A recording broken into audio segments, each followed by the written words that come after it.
Today we have a special guest. We've had a lot of guests lined up, but we've got a special guest today.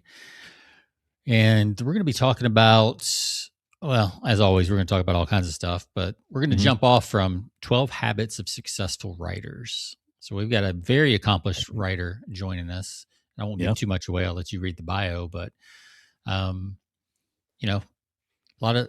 writes a lot of stories and also how-to books on how to write. Both. So he's a working writer and also teaches other people how to write, and then manages some other stuff, and pretty cool. Very prolific, it sounds like. So we'll have to find out his secrets. Yeah. It's like, he's kind of a Renaissance man. Yeah. That's the word that's used to run his website. And by so we have Clay Stafford. He is an eclectic. He's had an eclectic career as an author, filmmaker, story, and creative consultant. He's been an actor, composer, educator, public speaker, and business leader. He sold nearly 4 million copies of his works in over 16 languages. He is the founder and CEO of the annual Killer Nashville International Writers Conference and a contributor to Writer's Digest magazine with his monthly online column called Killer Writer. In addition, Clay is the founder of Killer Nashville University. I haven't heard that one. Are they in the SEC? I don't know. It's like Division 3. Division 3. It is a creative learning platform for writers. And so we're happy to have Clay joining us on the podcast today. Clay, thanks for joining the show. Thank you for having me. And you know what? Whoa. Yeah. I hear the crowd, and you know what I was thinking, Jonathan and Sean. We're for Killer Nashville University. We're putting together a football team. Up for that? I've got some eligibility, so I'm going to be looking for that. Yeah. Oh yeah, I'd love that. Well, welcome to the show, Clay. Thanks for joining us. I'm delighted to be here. I felt like I'm going down to the corner bar with some friends, and so, as I said, I am really looking forward to this interview because it's more of a we can talk about anything, not even writing. Let's just talk about some university teams. So. Well, that's how this podcast started. Is Sean and I sitting at the pub and talking shop and all sorts of things. That's wonderful. So yeah, what a great idea. Yeah. Well, Clay, give us a little teaser of why people might want to stick around. We're going to probably go in all kinds of directions, but what's one of the things that we may talk about is like the 7 truths maybe that every writer needs to hear. So I'm excited to maybe chat about some of that. What's going on with Killer Nashville? What's going on with Killer Nashville University? By the way, I just found out yesterday, Killer Nashville University was honored as being one of the Writer's Digest 101 top websites for writers. Wow. So, very nice. Found out yesterday, so I'm on a little bit of high on that because, believe it or not, 20 years ago, I thought about creating a website that would achieve that, and here we are 20 years later. So that's delayed gratification, that's a nice thing. That is very awesome. There's so many ways we can go on this show. I want to talk about I'll just follow along and toss a glass with you guys. Absolutely. Yeah, we have a lot of copywriters, writers, all sorts of people that are listeners of the show. So I think it'll be a lot of fun. All right. Well, let's find out what Clay. And we're at the corner bar. Yeah. That's right. Yeah. So what are you having? What are you ordering up at the corner bar? I have, I'm a little bit of drinking. I don't know if it constitutes craft, but I'm in the midst of my Guinness. Okay. Extra stout because I like bitter coffee, bitter beer, and bitter iced tea. So I live such a happy life. I don't know why I'm so bitter in my contrast, polarity. That's right. I just don't, the sweet and saccharine is not going for me. Yep. You got to have a little, like Sean said, a little balance, a little yin and yang thing. Yeah. Absolutely. All right. Well, Jonathan, what are you having? You're having. Yeah, so I decided to somewhat follow Clay's lead because he said he was having a Guinness. So I went and picked up a Guinness Drought Stout for the show. This will be a little bit lighter since it's warmer outside. So these are a little more refreshing, but I always enjoy a good Drought Stout from Guinness. Right. Yes. Very good. Well, I went off the reservation and I'm having a Sean always does. Speyside 18-year single malt Scotch. But Thanks for letting me know. But hey, what I learned about this is even though it's an 18-year Scotch, I mean it's like the cheapest 18-year Scotch you can buy. I mean it's like $50 a bottle. It's super inexpensive because apparently the people that it's made by Shield Egg. Shield Egg. Yeah, I don't know how to say that, but like apparently they buy surplus Scotch from around the area and then bottle it under their own. So that's how they're able to get it cheaper. So, but anyway, still it's an 18-year. So that's what I'm having. And, you know, I didn't make it to the store for beer this week. So see, Clay, you never know. We're going to throw out some whiskey every now and then, some craft beer. I think that's what's cool about your show. Yeah. I mean, last 2 weeks I've had a THC drink, so you know I'm off the rails lately. I don't know what to expect, so that's great.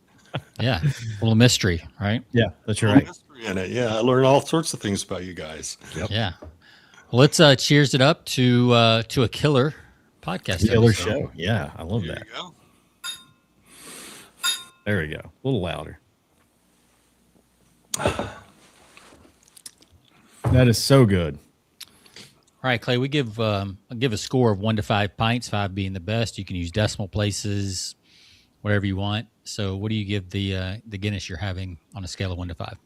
You know, I give it a 5. It's my drink of choice, and I'm always looking for something, you know, to vary the monotony of it. But it's consistent, and as I like to say, it's bitter, and I'm all for it. Yeah, you may not like some of the craft beers we've had on that are a little more towards the sweet side. Well, I do like some of the citrusy stuff as well. Okay. You know, but as a general go-to, I'm just like that bitter taste. Yeah. Yeah. Probably not the s'mores stout or something like that we've had on. Good coffee stout would be good right up your alley, wouldn't it? Actually, yeah, I do like that. There's something like a local beer here is like Get Up to Get Down or something.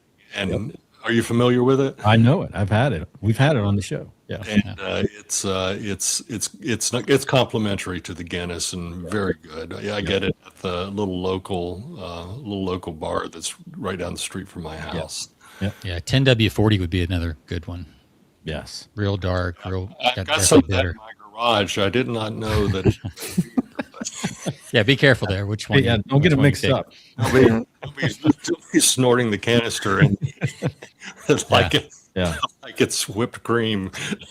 Yes, exactly. Well, a 5, that's great. Jonathan, what do you of the Guinnesses you've had? Where do you rank that one? I'm kind of in line with Clay, giving this a really high rating. I don't know if I can go a 5 though. I'm gonna go I'm gonna give this one a good solid 4.8. 4.8 on the show. Well, see, you guys are professionals, though. I'm just kind of. Nah, we're just making up numbers. You know, it's all random. It's arbitrary. You ask any writer, you know, what would you like to have? And the question is, of course, what are you buying? That's always, you know, that's always the correct answer. That's right. Exactly. Yeah. What do you? Well, I will say I lean towards whiskey too because I knew you were a fiction writer, did a lot of fiction. So I thought of Hemingway, and I was like, well, Hemingway would have a Scotch. There you go. Well, you know, my tie-in. My favorite in that genre is Elijah Craig, which it's a good one. I don't know where it fits on your scale. That's one of my favorite bourbons. Yeah, yes, it's a good one. It appeals to me. Yep. Yeah, I'm going to give this a 3.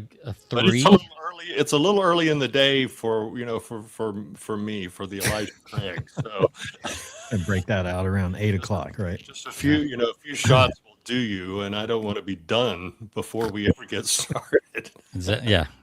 You got to sip. You can't just chug a pint of this stuff. That's for sure. So yeah, I'll give mine a solid 3. It's 3.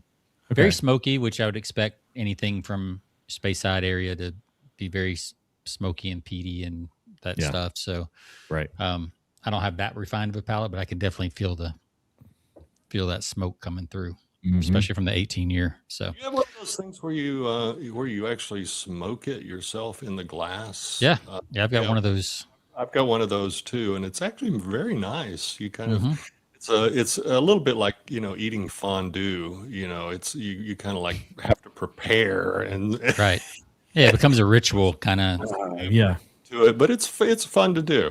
I got one of those for Christmas 2 years ago, and I can tell you it's still in the cellophane wrap. Oh no, you should break that out. I haven't even opened it. Just Anything I have to like really work hard to make is outside of just pouring it into a glass. yeah, gotcha. It's fun. It's part of the. It turns it into a little bit of an experience and a ritual, as Okay. opposed to just pour in the glass. So slow down a little bit, Jonathan. Okay, Enjoy all the right. scenery. That's exactly right. I mean, unless I always tell my friends, I lived in Los Angeles for a very long time, and then Southern California, and I was like, unless you're from California, you go through this life one time. So slow down, Jonathan. Enjoy it. Well, I do appreciate when others make it. I just don't know if I have the same appreciation when I have to do it. So Yeah, but the other people will appreciate it as well. absolutely. Yeah. All right. Well, let's jump in. So Clay, tell us how did you end up a writer? Obviously been doing it a while and you're pretty prolific, but how'd you end up as a writer, director, producer, all the things? Yeah, the bottom line is I love storytelling. And you read my bio, it's a bit eclectic, so it could be read as a directed path through the various avenues of storytelling, or just someone who doesn't know what they're doing. One of the two things, but I've had I think I've had a very blessed, serendipitous life. And that one thing has led to another, and it's been a great journey for me. And storytelling has always been a part. I'm one of those guys that did get my first story published when I was 10, and it was, so a short story. And so I was writing in Mrs. Denton's 7th grade algebra class. I wrote 3 plays. And so I've just kind of been focused more on the writing side, much to the chagrin of Miss Denton. And so it's just carried through. And because of that, I've had some great opportunities to not only write, and publish, but to also work with some really wonderful people who have taught me a lot and have been great mentors in what I was doing. So I think all of it just fits in together under the storytelling heading, and I enjoy. It's not so much about what I write per se, though I enjoy writing and I enjoy talking about my stuff, but just being involved with anybody who's involved with a story, whether it's consulting, with a studio, or consulting with a writer, or running Killer Nashville, or, working with those writers, debut authors, some of my favorite people, because I see the excitement in their eyes. And so all of that together just makes for a life that is a bit eclectic. But always, I'm more like Phineas and Ferb. You guys familiar with Phineas and Ferb? And I wake up every morning going, okay, what are we going to do today? And I have a team who seems to thrive in that environment. And so we all just come together in the morning and say, hey, team, what are we doing today? And I think I'm still like like literally a 10-year-old boy with an 8mm black and white silent camera making silent movies. And it's many people would say, yeah, you're a guy, you never outgrew the fact that you were a 10-year-old boy. I didn't outgrow the fact that I'm a 10-year-old boy. Right. Well, that's What? an accomplishment right there. Yeah, that's great. Can Stay young. legally drink Guinness. That's I'm a 10-year-old boy that drinks Guinness. Yeah. What movies or stuff that works that you read or fiction genre did you gravitate to at an early age that really inspired you?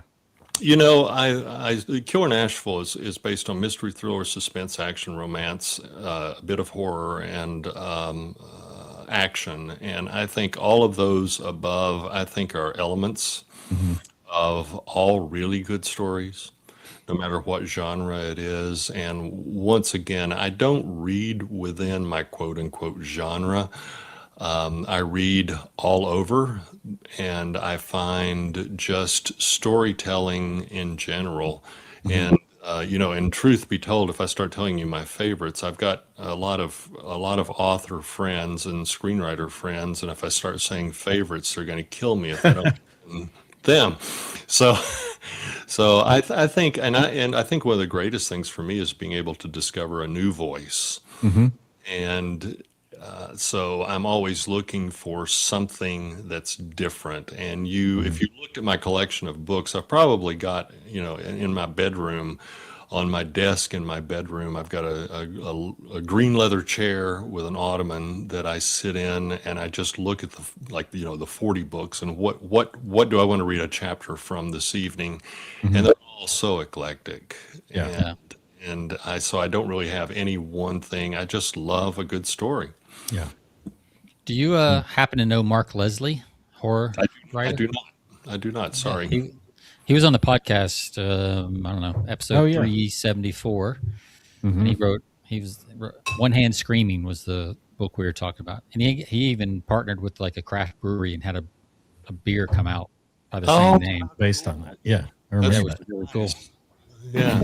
So So who knows? you're giving me marketing ideas. Yeah, absolutely, absolutely. Yeah, so who knows? Maybe he'll show up at Killer Nashville one year. Definitely his genre for sure. So Yeah. maybe we can Wonderful. introduce the two of you. I would appreciate that.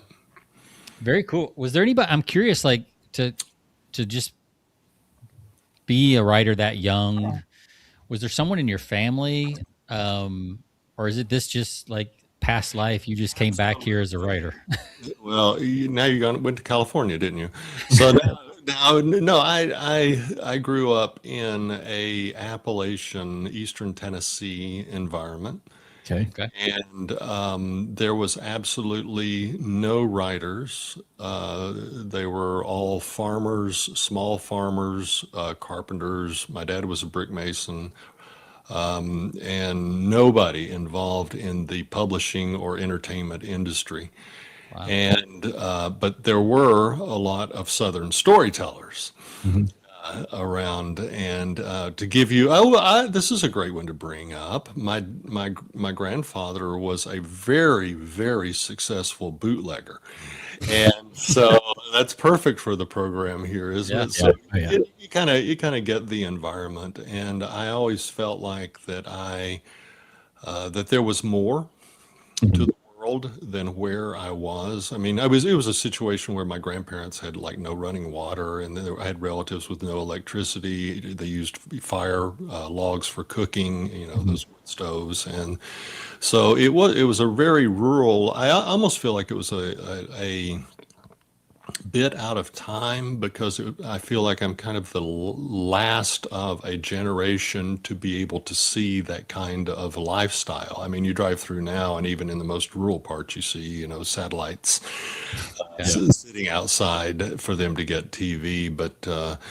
back when I was there, there wasn't anything. I mean, some people didn't have telephones. I mean, we've all got cell phones now, but some people didn't have telephones, and so it was an incredibly rural thing. And what I think makes the difference in people's lives even now in our high technology life are mentors and people who, especially teachers, Mhm. who see something that nobody else maybe sees. And for me, that was Molly Miles, who was my elementary librarian and music teacher.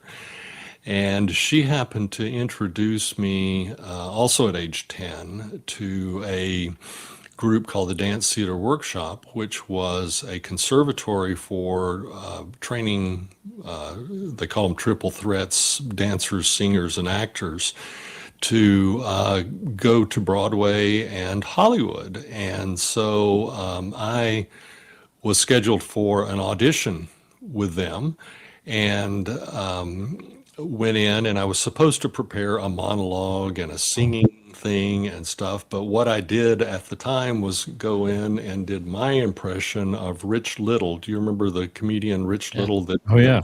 impersonator? Yep. I did my impression of Rich Little doing a whole shtick on Richard Nixon.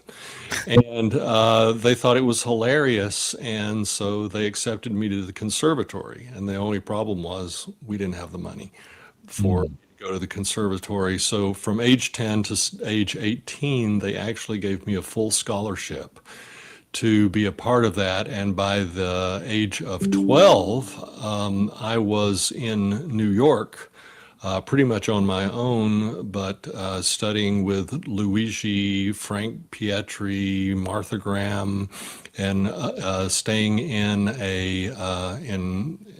the home, sleeping under the piano of a star on a chorus line that I got connected through the Dance Theater Workshop. And so from a very early age, I was traveling around pursuing, as a child actor, Wow. the life of a storyteller. And so by age 12, I was in New York. 13, I was in Las Vegas. 14, I was in Los Angeles in the Santa Monica area. So I traveled around quite a bit as a young child, and have just by, the either luck or chance or tenacity or whatever you want to ascribe it to, I have been working in the business and making a living in the business ever since. Wow. What was that like to go from rural East Tennessee, Appalachia, to New York?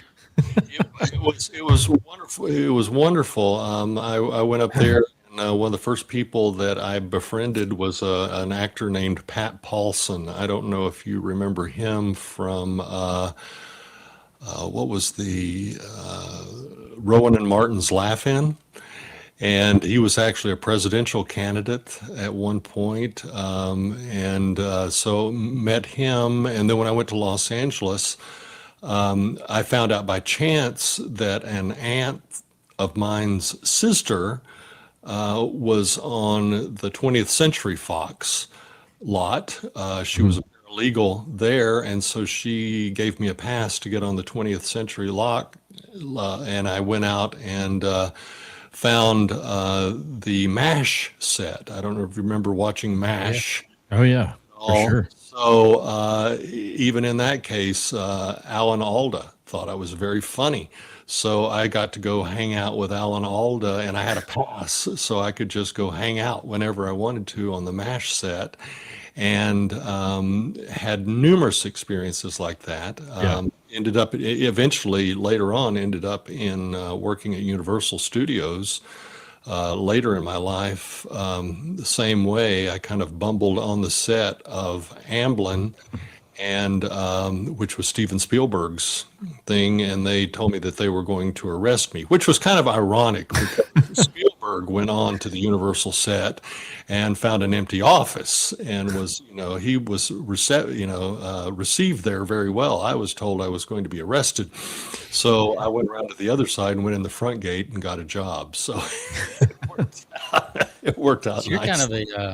kind of a real life Jethro from the Beverly Hillbillies. Like, Exactly, I am. Where's the cement pond? yeah, that's pretty amazing. That's quite the journey. And Yeah, it's 4 been years. wonderful, and then got to work on programs under Spielberg, like Jurassic Park and all of those other great Universal, Murder She Wrote, Magnum PI, Simon and Simon, Knight Rider. I remember Um, and then used to drive Lou Wasserman, who was the head of Universal, around all the time in a golf cart to go back and talk to the celebrities and people about, deals and all of that kind of stuff, and learned a great deal. Lou always told me just to be quiet and listen, and it would be a great experience for me, and it was. And he was such a great mentor on that. So it's been a great journey, and in Universal, got to help other people with their stories and the films that they were making, and then later went on to PBS and was able to develop my own shows, many shows, national shows through PBS, and then just continued onward.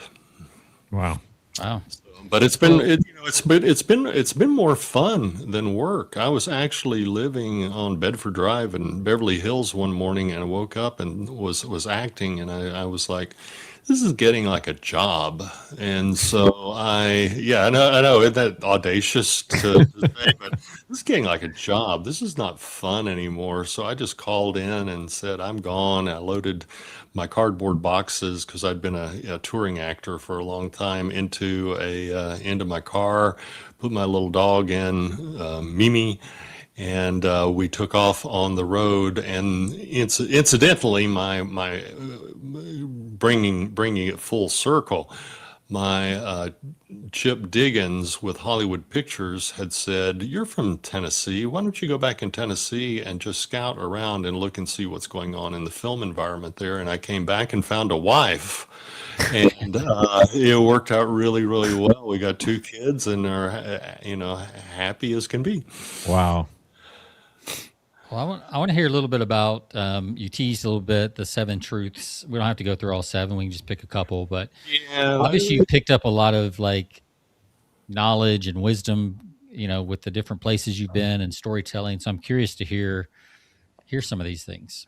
well, for a shameless plug, since you've brought that up, if anyone goes to my website and signs up for my Success Points newsletter, they're able to get a download of this, of the PDF of the 7 truths. But basically, really, one of the things it starts out is talking about voice and how important it is that we maintain our own voice throughout our careers. And sometimes it's a difficult it's a difficult thing to find, because we are enamored by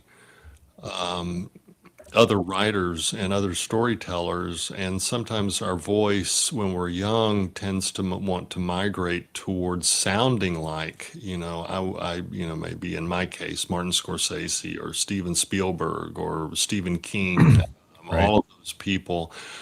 In my younger version, found myself emulating that.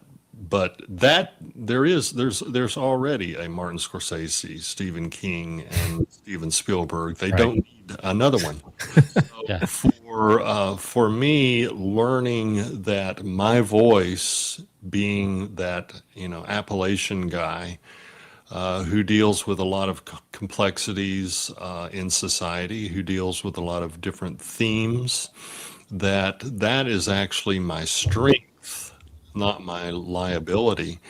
And being from someplace as an outsider gave me a particular point of view that others might not necessarily have, and it's worked really well for me. And I would encourage, no matter where someone is from, don't, like I did as a young man, try to run away from that background, but actually embrace that background. And even, you don't have to tell, in my case, stories that are necessarily set in the South. I just wrote a short story that's up for the BoucherCon anthology for this next year, and it's set in Canada, but it still retains those same themes and those same questions and feelings and observations that I had growing up in an Appalachian version of the South. And I think no matter where you're from, you transpose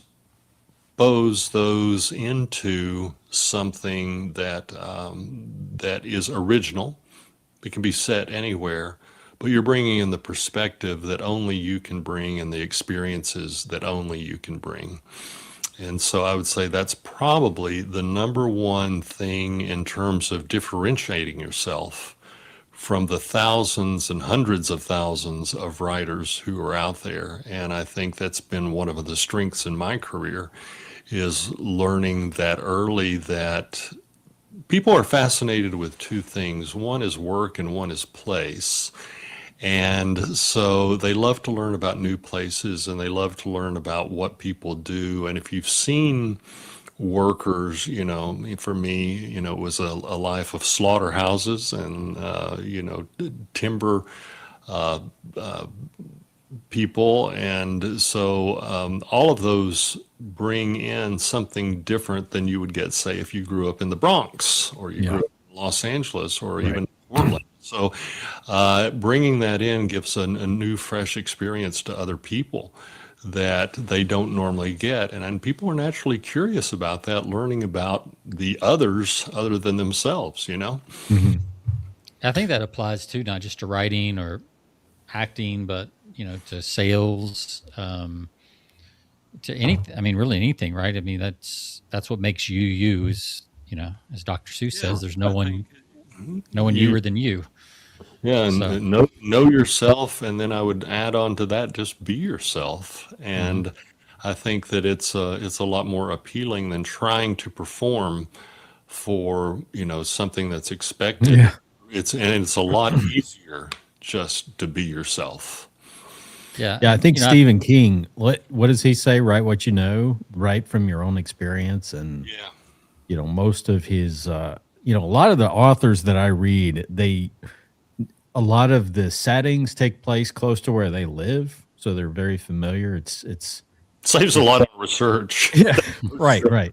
So, in his place, it's Castle Rock, and, in that area, up in that vicinity or up in Maine somewhere, typically a Stephen King story, you talk to John Grisham or you read John Grisham, it's somewhere down south, whether it's Mississippi, Louisiana, or what have you, or Tennessee, but usually it's somewhere that they're quite familiar with. And it's typically centered around what they do. I mentioned John Grisham, he's a former attorney, so most of his are legal thrillers. I mean, he writes about what he knows. So I think that's a good bit of advice. Mm-hmm. Yeah, well, Clay writes some murder mysteries and killer stuff. So I don't know. Maybe that means if he writes what he knows. Yeah. Uh-oh. Well, there's been some interesting stories. As I alluded to, my grandfather was a bootlegger, and there have been some interesting stories that have come out of that my mother, always just lost it when, as a kid, I would say, "Oh, by the way, did you know my grandfather did this?" She's like, "Don't tell that story, please don't tell that story." But then I became a writer to tell the story. Right. Yeah. That's interesting, though. I mean, it's if you look at psychology and things like that, having someone tell you not to tell those stories could have shut you down as a writer, but for you, it didn't. You just kept going and had your own. Obviously, you're here for a reason, and that was to write and tell, well, not just write, but to tell stories. So that's really cool. And help other people tell stories. So it's great. great. When did that start happening? Is that all along? I know you said you helped some with while you were in the studios and things like that, but was there like a clear point where you became more of a teacher and less of a writer, or has it always been pretty equal? My love of it's not only just encompassed in that storytelling is the love of the anatomy of storytelling, forensics,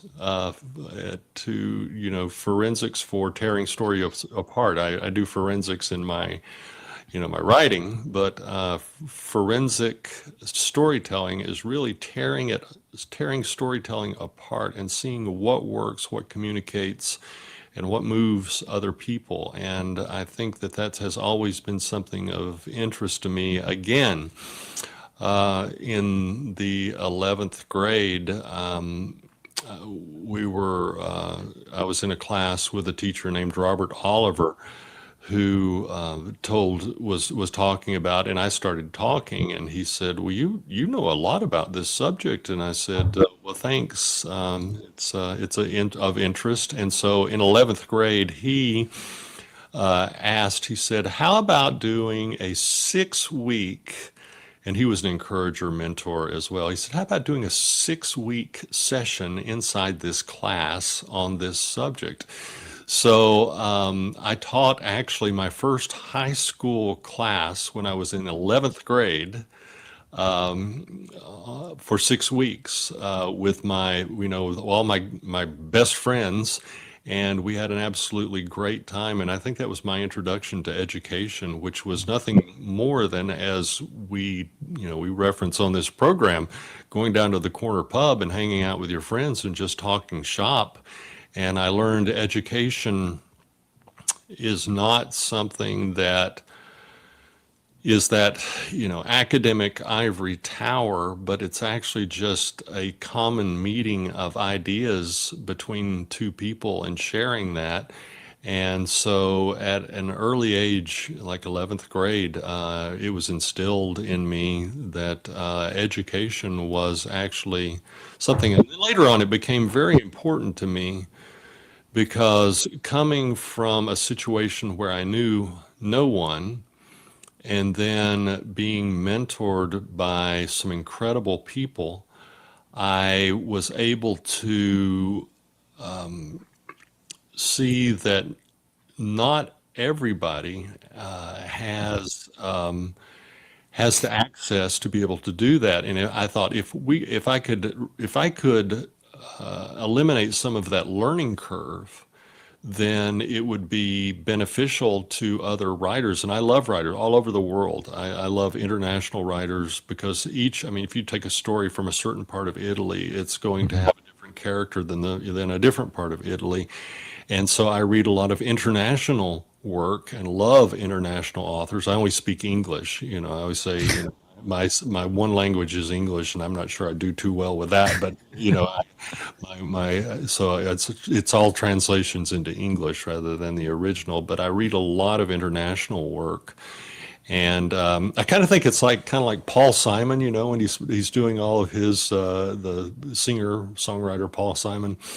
When he's doing with his albums, he was like looking around the globe, and then to find ideas and influences. And I think I bring that into my work, and I bring that into my teaching, because I think the whole international, every area in every continent and in every country has its own brand of mystery and thriller writing, and you start absorbing that and then incorporating that into your work. So it's not necessarily one of my 7 truths is not necessarily reading widely, but it is, I think, vital to anyone who really wants to have a career at storytelling. And so when I started Killer Nashville, it was to kind of expedite what I had learned. And I think it's not so much, Killer Nashville is not so much about, and if you look at Killer Nashville University and our Killer Nashville magazine, all of those are not about what Clay says, but about bringing voices together that share differing points of view so that we walk away with a changed perspective on storytelling and what our obligations are as writers. So I'm curious. Let's move into the habits, because you kind of mentioned reading. How much time do you spend reading? Is that one of your habits? Like, what's Absolutely. You really, the whole, I used to have some teachers that would say, the whole garbage in, garbage out, kind of thing. yeah. Sometimes garbage is good. Because it teaches you maybe not what to do, or what not to do. So reading is important to me, and I read a variety of things. I read novels, but I read everything from genre novels to literary novels. I look at screenplays because I want to know. We're in an age where people look at film and television much more than they read, just Hmm. statistically. And so you need to be able to tell a written story filmically rather than just in the prose of the past, because you have to make it visual, you have to make it move fast, you have to make the scene cuts work, you have to. And when I was working in television and doing episodic TV, commercials terrified me. They were scarier than, a guy with a knife, because I knew that people could go to the refrigerator and not come back. So you use those techniques of the commercials, for example, in every section or every end of the story to create a cliffhanger, to bring someone back. And in the case of a book, they close it up and they go to bed at night. Or you hope maybe it's a good enough cliffhanger that you keep them up later, and their boss looks at them the next day and wonders, why in the world are you not performing well? And I take credit for that. And Absolutely. so it's a and then I read plays Yeah. to look at dialogue. I read poetry quite a bit to look at language, to be able to, because I think one of the most underestimated aspects of writing is the language itself. And to be able to turn a phrase that is poignant, beautiful, is something that we should all, as writers, strive for. And so that, excuse me, that whole eclectic mix, I think, feeds in, because every little piece of information, goes into some little brain cell connected to a bunch of synapses, and you may not remember it at the time, but it's all there and it's all recalled. And when you're writing, it comes out. There's no writer I know who writes something and 3 months later goes back and reads that last draft and goes, I don't even remember writing some of this stuff. And I think that's the magic of how the brain works and how it constructs story. Yeah, I've had that happen even with copywriting, and look back at stuff from 5, 6 years ago, and I'm like, sometimes I'm like, I don't remember writing that. Sometimes I'm like, wow, that's pretty good. I don't know who wrote that, but it's in my files. I guess I did, but Yeah. And that's it's always good. When it's fresh, it's doesn't seem as good when it's fresh you've up. seen it so much, you've worked with it so much when it's fresh Yeah. that it's like you're used to it. It's And I, too I have familiar. to, I have to be honest. I've seen some things from 5 years ago that I wrote that I thought was not too good. So it works. It works both It works ways. both ways. Yes, Yeah. absolutely. It does. So we had Lisa. Do you know Lisa Cron? She is No, I'm sorry, I don't. she came on our podcast, I guess, a couple of weeks ago. She's authored a book called Wired for Story, which was actually really good. But she talked about, like, from a writer's perspective, like, people sometimes get caught up in the writing itself instead of the story. They get overly focused on, being a good writer instead of being a really good storyteller. And, as a writer, it's more important that you're a good storyteller than and she gave some really good examples of books that aren't really super, they're not really well written, but they tell interesting stories, and that's what really captivates us. Would you agree with that? I agree with it totally. Yeah. Again, I think it's my fascination with storytelling itself, not so much the language of getting everything correct Yeah. in terms of prose, but it's writing in a way that communicates more. And sometimes that can be a little bit bumpy in terms of it driving your copy editor crazy. But sometimes you just have to stick to your guns and say, that's really the way that I want to portray that. And I think the advice is wholeheartedly good. Yeah. Do you push back against copy editors that say, I need you to? I do not. And my the thing I advise people and advise myself is that every time you get something, I was doing an anthology, and Donald Bain, who did Murder, She Wrote, Mhm. had a story in it, and I contacted Don and said, I think that we need to change this and this and this. And he looked at it and he said, "You're mostly talking about commas." He said, "Do we want to get into a comma war?" And I said, "I don't know. How important is it?" And he said, "I don't think it's important at all." And so I was like, "Okay, Don, we'll let it go. We'll have it just the way you want, and you put the commas wherever you want those things to go." And it turned out to be a great story. I've felt that when I get I love editors. I love copy editors. I don't always agree with them, but as I tell my kids, that logic always wins. So in the end, if you can justify it better than I can, that I'm going with you, and with my thanks.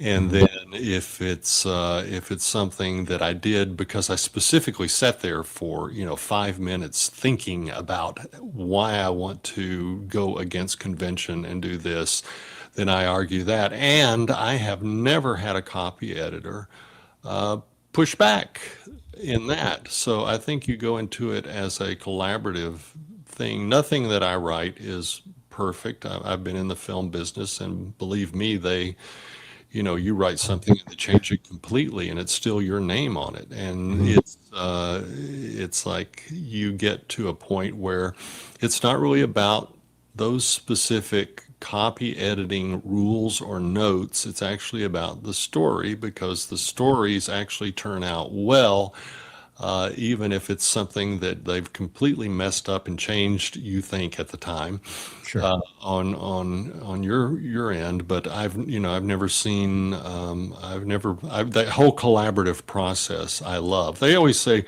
writing is a lonely, solitary life.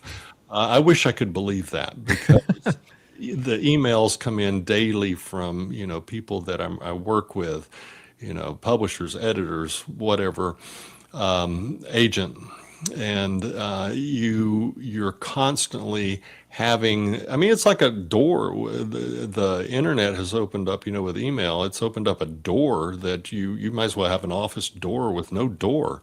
And so there's that collaborative process that goes on. And I think the collaborative process, frankly, especially because of my film background, is an incredibly wonderful thing that every writer should take advantage of.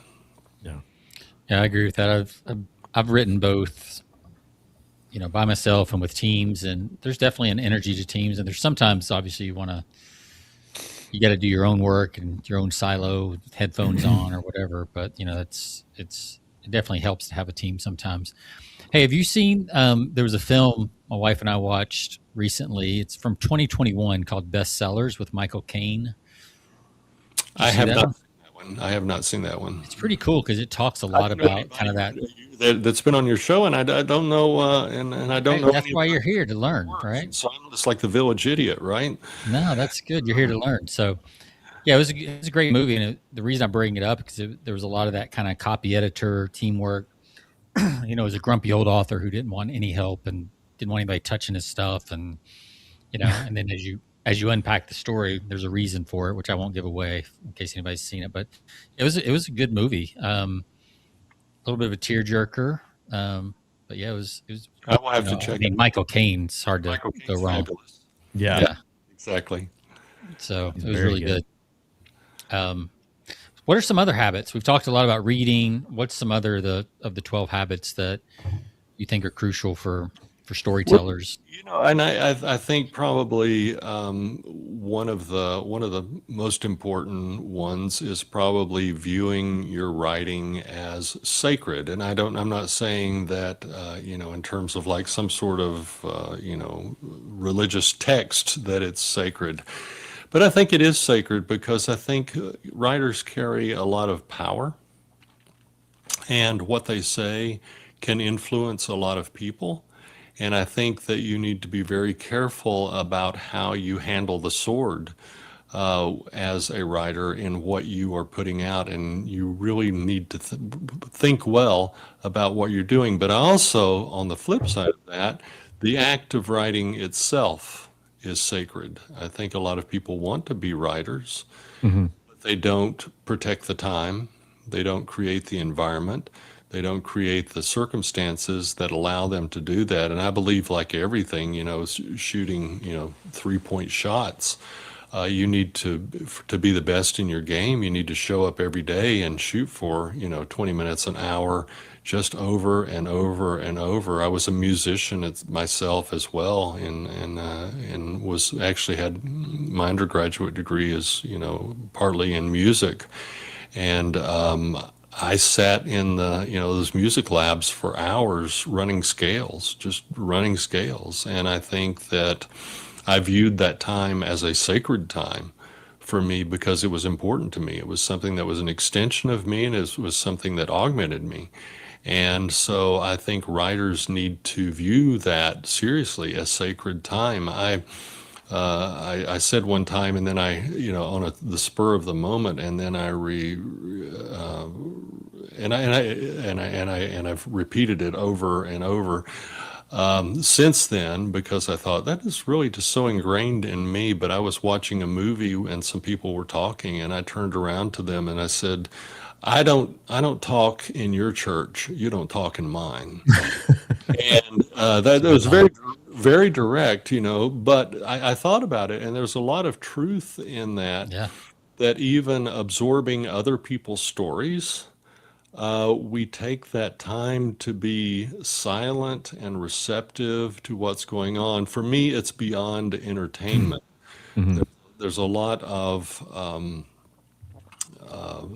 obligation that comes with being a storyteller in terms of your own practice, in terms of the stories that you tell and how you tell them, and then also the respect and validity that you give other people's stories that you are learning from. And so for me, I would say that writing itself is pretty sacred work. I Are would you agree a that you morning gotta. writer? Do you like mornings, evenings? What is For me, I think, and there's been a lot of studies about in neuroscience how the brain works, but the brain is actually most active. I mean, this is scientific in right after you wake up, Mhm. whenever you wake up, but right after you wake up. And so you're freshest then, your ideas are still a little bit in that dream state and coming into the reality state. And so there's a lot of creativity that goes on. And for me, I'm usually working at 7 in the morning. My wife makes sure that around 6:30 she wakes me up. I take 30 minutes to stretch and then go jump in the shower really quick. And then usually I'm having my coffee and writing at 7 o'clock, and write until about noon or 1 o'clock. And then I start getting a lot of interruptions from team members about, things that we're doing. Mhm. And then I continue to write. Like right now, I'm editing. So I've got my clipboard and my printed out pages. I'm one of those that when I'm editing, I read aloud Yeah. just to hear the cadence, because sometimes your eyes miss what your voice does not. And when you Mm. hear Yes. yourself, you go, wait, nobody would say it like that. And so there's a lot of pencil changes that are going on in that process. And that continues throughout until dinner. And then if I'm still hyped after dinner, I go back. I write outside.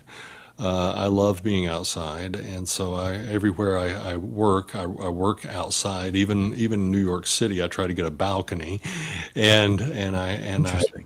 just to feel the ambience of it, to look off into the sky, to whatever. I get a lot more inspiration from that. So I do most of my big weightlifting in the mornings from 7 to 12. Yeah. And then I go into my lighter reps as I go later on into the day. So And it's like pen you like you're like really analog there with pen and paper outside on a oh, I am. balcony. Yes, Yeah. yes, Okay. absolutely. Yeah. And so it's and I think that once again, going back to the sacred thing, I think you create the environment Hmm. that's conducive for bringing out the most of your creativity.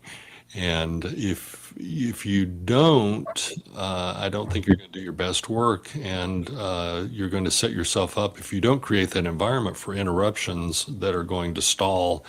Yeah. Nothing's worse, as you know, as writers, nothing's worse than being halfway through a really cool thought and have someone interrupt you Oh yeah. right in the middle of it, because the phraseology of it never comes back Nope. exactly Happened to the me same. this morning. Literally happened to me this morning. Yeah. So frustrated. So you've got to view that time as sacred. But for me, I get the most done in the mornings, and the most creative time, and then everything else is adjustment the rest of the day into the evening. I'm curious, you That's mentioned scales earlier in music. Have you found anything that is equivalent in writing? Yeah, I think just writing itself is doing scales, and I think that you go back, as in music. There's this immediate. You immediately know when you hit the wrong note. But I think for writers, you go back and edit and edit and edit, and 20th draft later, you're still editing, and you're looking for that perfect phrase, that for perfect cadence that's going to be, that's comparable to music, and you're fine at you're being more finesse, bringing more finesse into that Mhm. because of things. So I think they all. I mean, you can use any kind, several analogies. From sports to music to dance to art to even.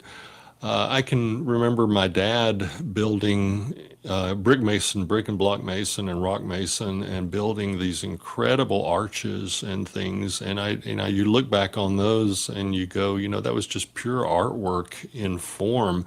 But he was practicing scales and creating all of these new things, because people that he would work with or for would say, I would really like to have this, but I don't know how it's done. And he, as a mason, he would look at it and go, we could do that. We can figure that one out. And I think that he practiced scales as well. So I think it applies to any industry at all.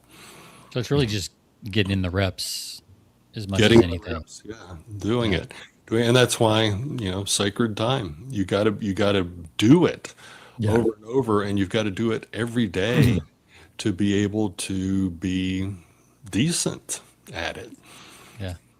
So you've written a lot of books and other stuff. How long does it take you to write a book versus a screenplay? Are you still doing screenplays as well? Yeah, I'm still doing screenplays as well. It's really, I've got multiple projects in multiple stages of development Okay.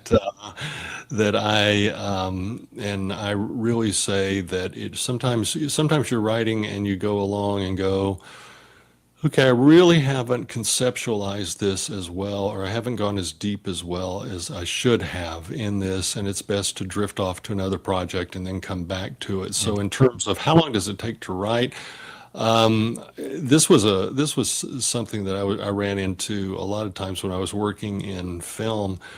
You have to have it ready, or you're going to have it ready by the time, because they've got an air date that's scheduled 6 months in advance for projects. And so it's like, when are we going to see the script? And I used to being a little bit pugnacious.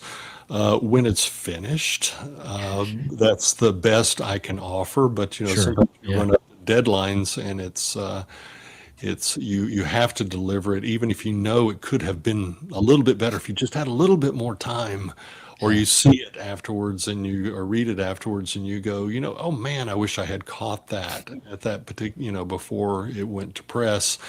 But I really, it depends upon your contract for one thing, when you've got to have things due. Yeah. But then if it's just writing spec, it's finished when it's finished. Sometimes something can just pour out, and 6 weeks later you're done. And then other times it may be a manuscript you started 4 years ago and you finish it up. So in terms of how much time was put into that, it's really hard to judge Mm-hmm. if you're, Yeah, never mind.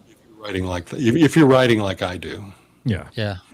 Well, the way you write, it sounds like I was listening to Rick Rubin the other day, and he talks about creatives having multiple projects going on, because we hear so much about you got to focus one project at a time, all that kind of stuff, which I guess works for a lot of people, but I don't know that it works for creatives as much, right? So Rick Rubin was talking about that. He's like, yeah, you should have, 2 or 3 projects, and whichever one has the most fire and interest, like ride that until it dies. And sometimes you'll finish it, and sometimes you'll hit a wall and switch to another project. And it sounds like that's pretty much what you do, which I do. And that goes back to what we said at the very start, the waking up in the morning and what are we going to do today? What are we going to work on today?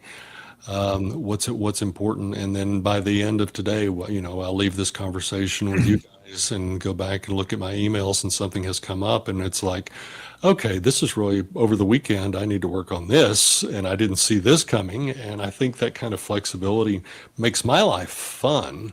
Mm-hmm. I'm, writing every day, but am I writing on the same thing every day? No, not necessarily. It just depends upon what's popping up. Right. Yeah. That's fascinating. Any last habits you want to share with people as we start to wrap up here? I think, I don't know. I think I think writers a lot of times and people in general look forward to, have an idea of what success is going to be. That's one of the points that I make.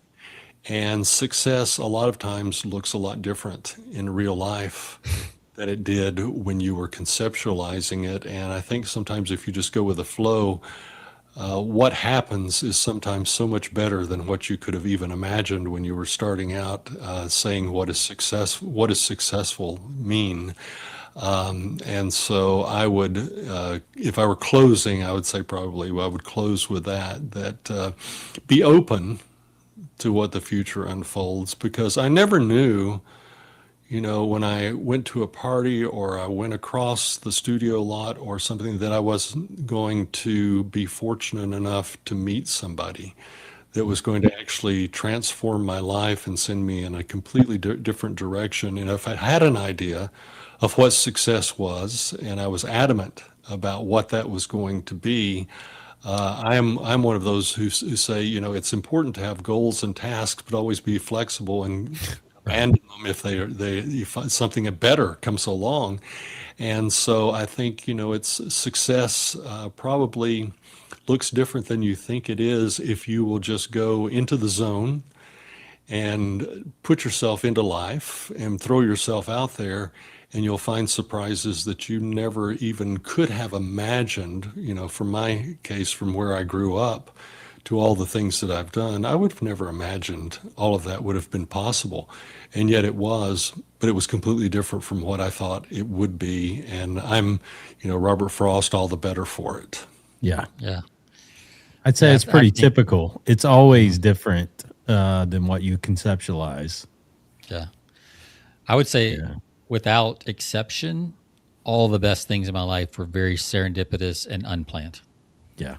It's typically the way it goes. Yeah. What you imagine is almost never how it actually turns out.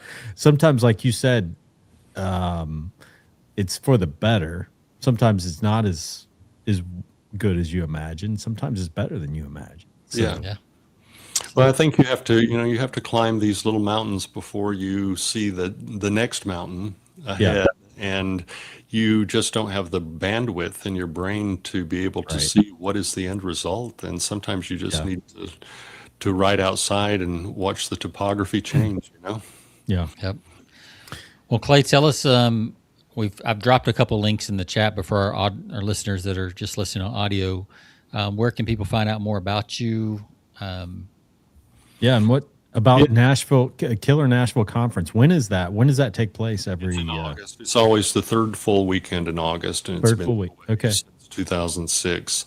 Okay. But yeah, for me, you can just go to claystafford.com. I've got a lot of free resources there for writers. KillerNashville.com. That's of course the conference, and it was voted by Writer Magazine the #1 conference in the U.S. You can go to Killer Nashville University.com, which is, as I said, I found out yesterday was one of the top 101 websites for writers, and then Killer Nashville Magazine.com, which will take you to Wow. our free magazine. And all of those have sources that are free. And I would encourage the writers out there or anyone interested in creativity or teaching writing to check those out, because all of them, again, going back, I found that a lot of times many people who can't afford them are the people who actually need them the most. Yeah. So in terms of giving back, even like Killer Nashville University, every week we put up 10 new sessions, but one of them is always free for someone to listen to. So even if you don't ever purchase a thing, take advantage of the free stuff that we offer, because I mean, we've got great people, Heather Graham, Jeffrey Deaver, a lot of people who contribute constantly to our ongoing efforts, and so you're hearing from a lot of great names. And I just encourage people to take advantage of those things. Is it, you said in August, is it a full week, or is it how many days? Thursday through Sunday. Thursday through Sunday. Okay. Yes. Very cool. Yes. Typically at the same location? Where is? Yes. We actually have a wonderful fishbowl. We buy out the entire hotel. Okay. We cap at 500. We turn people away every year. And it's the Embassy Suites in the Cool Springs area, and oh yeah, I know where that is. Really? I live in Knoxville, so I'm over in your former neck of the woods. Yes, growing up, probably. So that's great. Yeah, but it brings everybody together, and you have to pass everyone in the hallway, so you get to meet agents, editors, publicists, fellow writers, best-selling writers, debut authors, and everyone in between. And you share business cards and contacts and give away free books to each other. And it's just a wonderful, wonderful weekend. that sounds like a blast. Being It with is. We try to have, people. and we have Nashville bands Yeah. that play on Thursday night and Saturday night during the awards conference. I mean, the awards dinner. Yeah. And so it's we have a Shine and Wine where we have local moonshine and local wine. And so I mean, we try to make it a lot of fun, because the best way to learn is when you realize you're not learning, and you walk away later and you've got something. Yeah, absolutely. Yeah. Sounds like a fun time, Sean. We need to show up there in August. I will. I'll take you to my favorite pubs close by. Oh, beautiful. Yeah, there you go. That'd be good. I have to take you up on that. And real quick, the university, that's an online people can go through, like if and it's been wonderful. I started Killer Nashville hoping it would be an international writers conference, and it became that in its second year. And we have people from all over the world who come every year to that. But Killer Nashville University is available in your home wherever you are in the world. Yeah, and all you have to do is just click online. That's great. Fantastic. There it is. All right. Well, Clay, this has been fun. We're going to wrap up here, but if you've got a minute, we're going to put you in the green room, and then we'll come back to you for a little post-show chat. This has been a blast. I really appreciate talking to you. It's been fun. Yeah, it's been fun. The same. Yeah, thank you so much. We'll be posting the links on our show page for episode 430. So, for the Killer Nashville the conference, and then also the university, all the links, everything. your Yeah, website, so everything. Thank get you. them all on there. Yep. All right, hang tight just a second, Clay. That was good. Yeah, it's good stuff, man. Quite the life. I know. I feel a little jealous. I gotta be honest. I know you would. It's like I'm listening to Clay. I'm like, oh man, Sean's like, oh, Yeah, he's probably having a little envy. I've still got some time left. I'm not done yet. Yeah. So No. you know, yeah, it's good to have that as a role model, somebody that's lived that. So yeah, Clay looks like he's probably close to our age, probably. Yeah, maybe, I don't know, somewhere in there. Careful. He's got some gray hair, man. He's got a good good head of hair. He's got a full head of hair. That did kind of piss me off a little bit. Looking back on his website, is like his hair is the same from his 20s as it is now. It's just that's awful. Some people are just blessed. I guess that's what I'm going to have to write about is the struggles of losing hair, because he can't write about it. So yeah, I'll let you wrap it up before I rant. No, that was fun. It was a fun episode 430. Yeah, so check him out. We'll have all the links on our show page for this episode. Fascinating. I could have gotten, if we had more time, we could have gotten on so many tangents, getting into James Patterson, people like that who like turn writing into a, kind of a business. Well, it's all, it is business. So it is business, but you got to make a livelihood. So like he turned it into an empire. I mean, that's a different story, but we'll talk about that on maybe another time, but good stuff. Check us out, persuasionbythepint.com. Find us on all of your favorite podcast platforms, Spotify, iTunes. We're everywhere you find podcast, and check us out. We'll see you all next week. Have a great weekend. See ya.